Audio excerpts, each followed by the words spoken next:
All right, guys, what's happening? We are on to Feel the Benefit 10cc Deceptive Bends.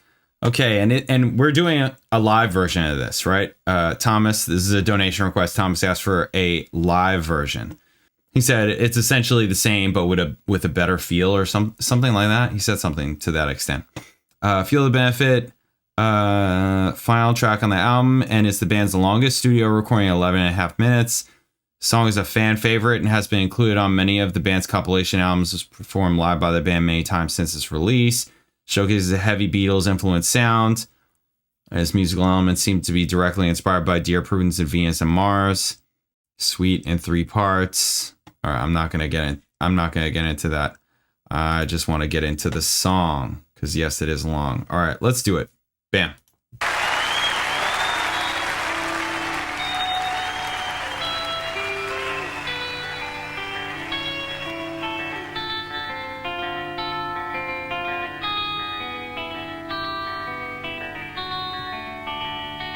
I mean, yeah, this could, yeah, Dear Prudence, yes, yeah.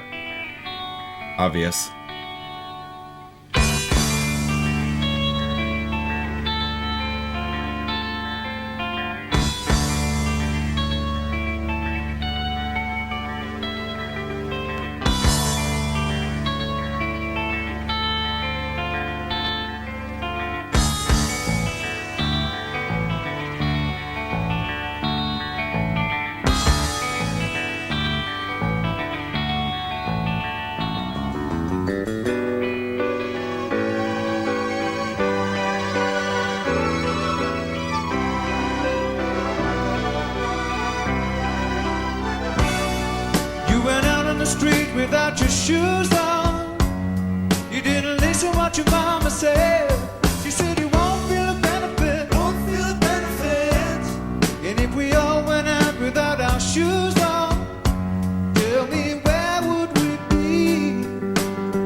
switching.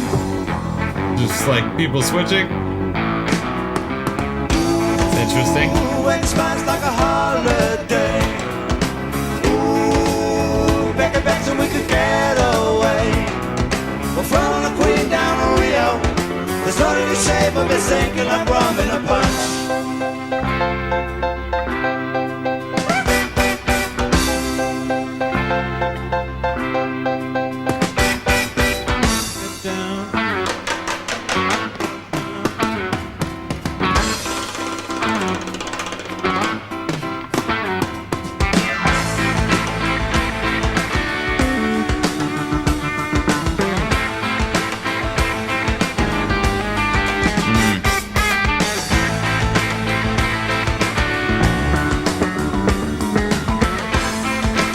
Shown the bass player. I'm like, oh, he was the guy that was singing before. That's right.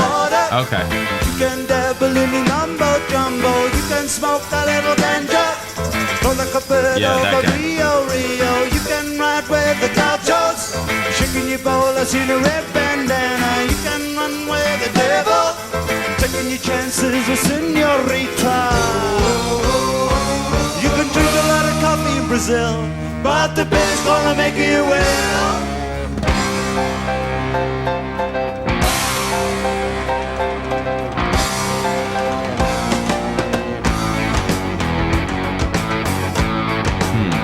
This is much more of like an involved piece, right?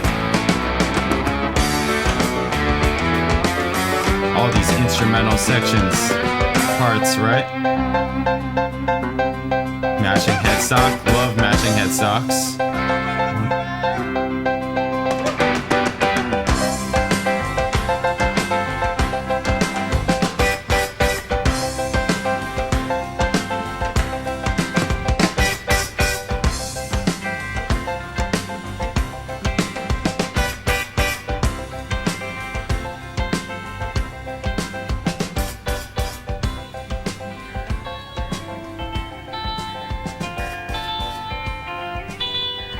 Huh. They really just faded out like that? Wow.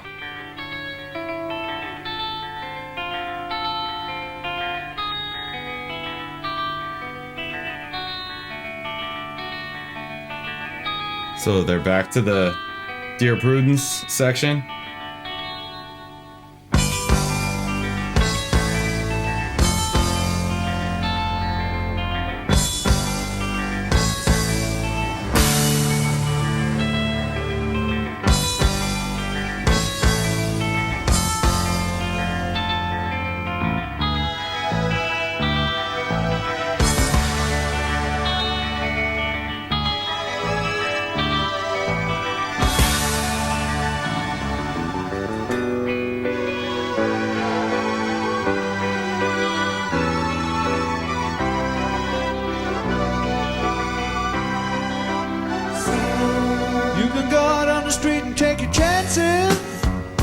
Okay. But if you do, you gotta do it right.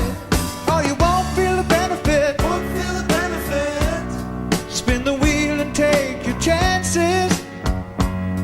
And your number might come up, though the odds may be in favor of the heart.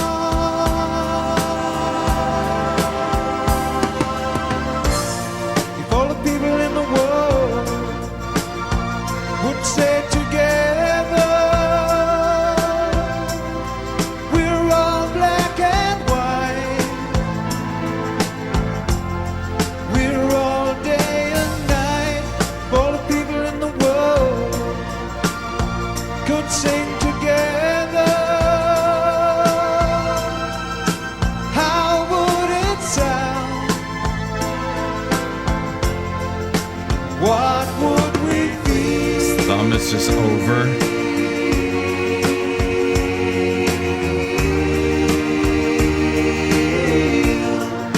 We don't feel the benefit.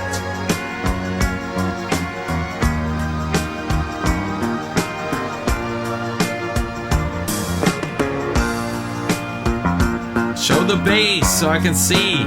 Come on, man.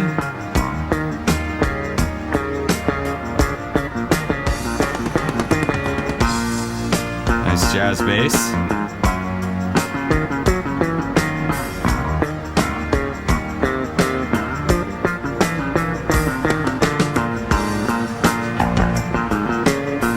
A little bass solo.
Type action. And that thumb that goes over.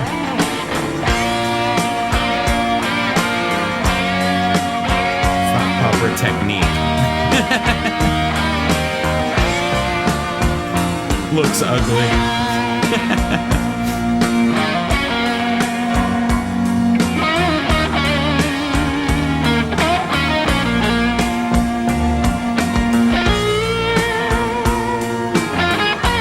This is...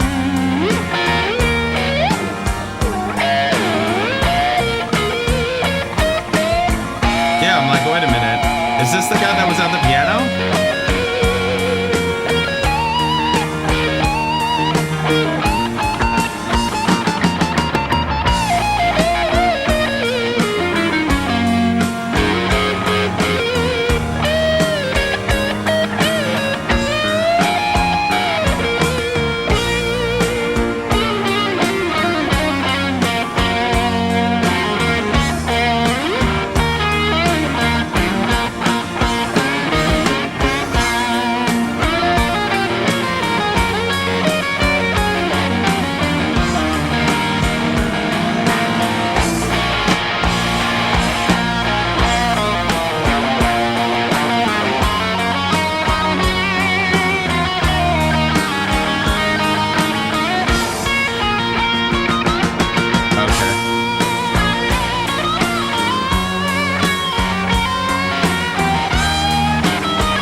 Doesn't get blocked.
There it is.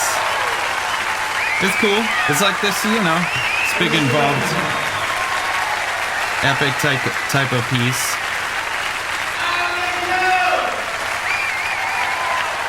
Yeah, it's cool. I dig it. I dig it. Right, I think this version is even better than the one on the recording. Bass guitar solo really hits me. It's fine. It's fine. It's all good. Best performances. Okay. Yeah, I mean, you know. So underrated as a band. Band is criminally underrated, ridiculously good. Yeah, I'm that is like part of the kind of shocking part to me, actually, is that I'm like, wow, I didn't. I mean, maybe I've heard of 10cc, but not really. Not really. You know, not really. Not in any real way. I knew those hits, and we'll see if I knew any other hits of theirs. But so far, I'm not in love, and then the things we do for love are what I know, and neither of those songs. I mean, this one because I just heard it, but also the other one, I'm not in love. From what I remember of it, again, it's another song where I'm like, I don't know if I've actually sat down and listened to it like this. It's just been on and I've heard it, type of thing, you know, because it's a hit and it's just, you go out in the world and it's on, right? But to my knowledge, it's not as quirky and interesting and different than, you know, like lots of these other songs. This one I didn't feel like had so much of the quirk feel. You know what I'm saying? Like most of these, and pretty much all these other songs, aside from the big hit, I would say has some type of quirk to it that makes it, you know, just kind of interesting, different. So this one, I don't think really Feel the Benefit. I don't think had it.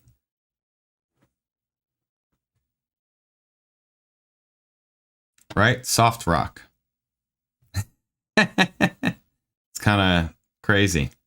I kind of want to know what that bass was. What was that bass? That was a nice Fender. What year was it? Used the Rickenbacker. That makes sense. He played bass 6.